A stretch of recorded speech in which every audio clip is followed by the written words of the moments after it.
any kind of program for trash pickup, any kind of fee-based program. This is the one that they recommended. They did not tell us that we had to do it. We just listened to what it is they had to say and what they recommended. They have much more experience at it than we have, and it's what they recommended, not what they told us we had to do. Of course, Cambridge does have something that you don't have here, and that is a couple of universities that do offset a lot of things. But still, you need to get back to the drawing board. Okay, There's thank a you. lot of things here that are really important to our constituents. Thank you very much. Thank you. And take care of the senior citizens. Good evening, Mayor Howard. My name is Lisa Loftus, and I live on John Street, Malden. Excuse me, sir, but I'm speaking now. Mayor Howard, I just have some procedural concerns on this. I understand it looks like it's going forward. I'm not here to argue the point. My question is this. I have read a city ordinance, and I'm just going to paraphrase it because I'm sure I'm not going to quote it exactly. But I have read a city ordinance where once the trash is put to the curb, it's supposed to be the property of the city of Malden, and no one is to touch it but the city of Malden. We allow people to go through our trash, and that's where a lot of our trash in the city comes from. We've been recycling for years since we've had this program. And I have a concern that people are going to rip these bags apart and the trash is going to be all over the place. And are you going to? You don't enforce it now, because I can tell you, I know you don't enforce it. We have to chase people away from our barrels to do that, and out of our yards where it's private property. And there's a language barrier here with many different dialects out there, so they don't understand. So will you enforce that when this program starts? And can you enforce that? My thought on that bag would be property of the city of Malden, no trespassing, in 10 languages if you have to. And that would cover what I think people can understand. Okay. Yeah, there is a provision in the ordinance now that says that there's a prohibition to open up and certainly leave in a worse condition any trash that's on the sidewalk. It's not our trash, still yours legally until it's taken away. We deal with that as calls come in, as we do with any other aspect of the program now. And if you're saying that in your particular area of your neighborhood that it's routine that you have that kind of problem on your pickup day, then these people will take it down. I think you gave your address, and we would certainly make sure that there are no violations, even the sort that you described. No, I understand that, but you know, once we put our trash to the curb, and we try not to put it to the curb till the morning that they're going to pick it up, but they still do go on our private property and pick our trash and such like that. But regardless of that, once we put it to the curb, there's no way from 5 o'clock the night before, they're going to pick it up the next day, that you're going to be able to police everybody picking the trash. We need to address the people that are doing it routinely and stop them and have somebody who could translate for you if they don't speak English. Right. And we need to get on a program that we can start to get the trash picking stopped in the city. I know it's not going to happen overnight, but we need to do that, because that's why this point is well taken, and our compliance people, if again they have your particular address, if we know that it occurs more often than not, then we'll make sure that the route on the day that your trash is put out is covered, and we'll try to deter as much of that activity as we can.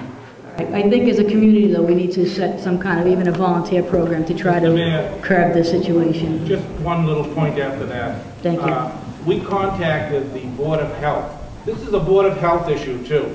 Yes. You know it is, too. Anybody who goes through trash, yes. Now you're dealing with all kinds of disease germs. Okay? The Board of Health kind of shrugged it off when I reported it. So I think it's more than just people going into the trash, taking out the cans to redeem them. I think it's a Board of Health issue and a health issue. You know what I'm saying? And I think that's something that the Board of Health can just basically make known to a lot of the Asian community that basically, you know, whatever nationality is violating, and just explain that it's a health hazard and we can't allow it to proceed. I just wanted to, first I can introduce myself. My name is Brian Boswell. I live on 25 Whipple Street. I'm the father of 5-month-old triplets.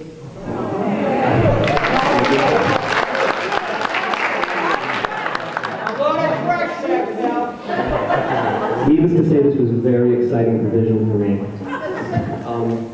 My primary concern is not to tell my sob story, but more that normal taxes are a percentage of, you know, they're done in percentages. So somebody earning $30,000 is paying 1%. They're paying a lot less than somebody that earns $100,000 paying 1% of their taxes.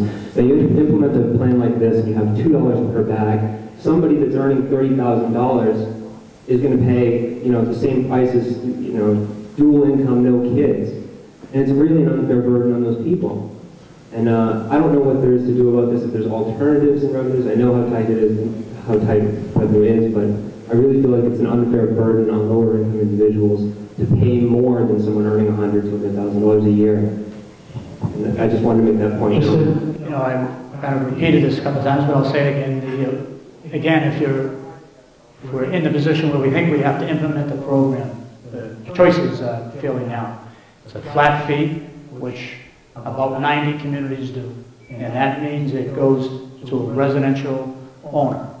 It does not go to the, whether it's the dual income, $100,000 couple with no kids, or the person who has 5 children that, you know, is on some kind of subsistence. But it's either a flat fee, which goes on the homeowner regardless of the amount of trash that's generated, or it's done in this way.